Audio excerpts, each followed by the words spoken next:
Welcome to Nevada Week. I'm Amber Renee Dixon. We begin in Carson City, where Nevada's 82nd legislative session will soon come to a close on June 5th.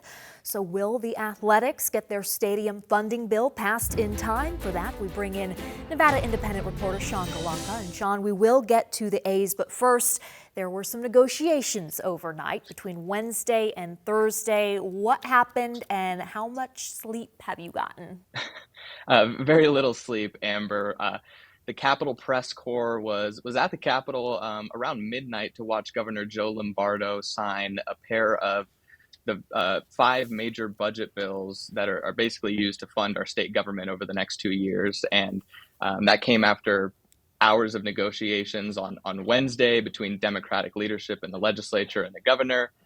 Basically, lawmakers move forward a couple of high-profile school safety bills in order to get the governor's signature on those couple budget bills. Okay, so what did the budget bills entail? So one of those budget bills is the K-12 education funding bill. It's the largest education funding bill in state history, basically boosting K-12 education funding to a record high in state history. And the other one is colloquially known as the Authorizations Act. It basically authorizes federal spending for things like Medicaid. Okay, and as you had mentioned, the governor had threatened to veto these state budget bills if he hadn't gotten his priorities addressed. So in exchange, he got a couple of school safety bills passed. What do those include? So those basically reverse some of the restorative justice policies that the legislature had passed in 2019. Lombardo campaigned on this in 2022, basically talking about a rise in violence in our schools, especially in Clark County. We've seen attacks on teachers. And so this is going to put some extra teeth into state laws, allowing for school discipline, basically, and trying to amp up that school safety and keep teachers safe and students as well. Yeah, so overhauling the restorative justice measures, which provided alternatives to expulsion and suspension with an end goal of decreasing the number of students that end up in the criminal court system. As you mentioned, 3 more budget bills have to go before the governor. He either signs or vetoes them or they become law. I encourage our viewers to follow your reporting for updates on that. But let's go to the A's bill now. The A's owner, John Fisher, doesn't make a lot of appearances, but he was actually at the state legislature on Wednesday, along with the team president, lobbying for up to $380 million in public funding for a $1.5 billion stadium on the Las Vegas Strip. What kind of impact did their presence make, if any?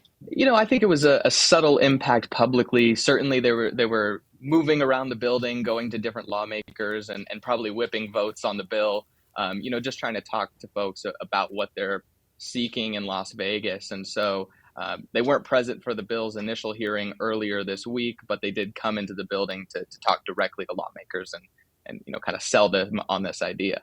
And broadly, Sean, what do you think the A's chances are of getting this bill through in time? That's a difficult question, Amber. I'll say the governor is supportive of this, but on the flip side of that, we see some key Democratic lawmakers, including Assemblywoman Danielle Monroe Moreno, who chairs the powerful Assembly Ways and Means Committee, which this bill will have to pass through. And she said she is a hell no on the bill earlier this week. And so the A's are going to be working to get her on their side. What would be her reasoning for hell no? I think that the public funding aspect of this, right? So the bill caps public funding for the stadium at $380 million. And so that's a lot of money to invest in a stadium that might otherwise be able to go to government services. That's state funds that could be spent on healthcare or housing, county funds that could go to similar services. And so it's really a question of where do you want that money to go?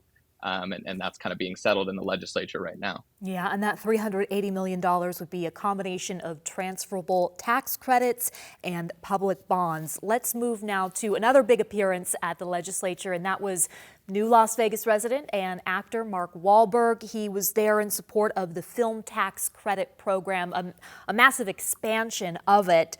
Did he have anything interesting to say? Anything substantial? Yeah, right. The second big Hollywood actor to come to the legislature in the past couple of weeks, Jeremy Renner, was here recently too. And Mark Wahlberg basically came up to show his support for the bill, kind of talk about the vision for Hollywood 2.0 in Las Vegas. And so I think he really just emphasized that he thinks this is a program that will help build out the film industry in Vegas. And he sees a strong talent pool for the industry in Vegas, and he's supportive of that.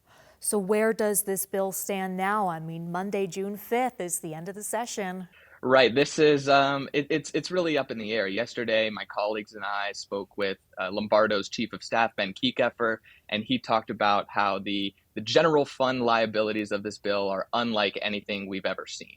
$190 million in annual tax credits is really a significant chunk of money to basically take out of the state budget that, like I said with the A's bill, could otherwise be going to other government services like education.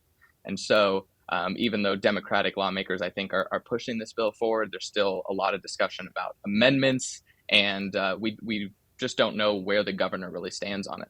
And this could possibly bring Sony films to Southern Nevada. As you've reported, this has been in the works for a couple of years. Why was it introduced so late in the session then? I think it was just kind of, bringing everyone on board, working out all the pieces. This is not uncommon in the Nevada legislature where we see really big policies introduced so late in the session. I take the Oakland Athletic Stadium deal bill, for example, that was introduced, in the couple final weeks of the session. And so it just tends to be how our lawmakers work with these things, it seems. Why is that common here, do you think? I think, for one, they're working on the budget for a lot of the session. And so they're kind of getting an idea of what money do we even have to spend on something like tax credits for the film industry or tax credits for the A's. And I think also this legislature has some issues with transparency. They're not subject to the open meeting law like many other public bodies in Nevada. And so sometimes it's just difficult to know what's going on behind the scenes here at the legislature.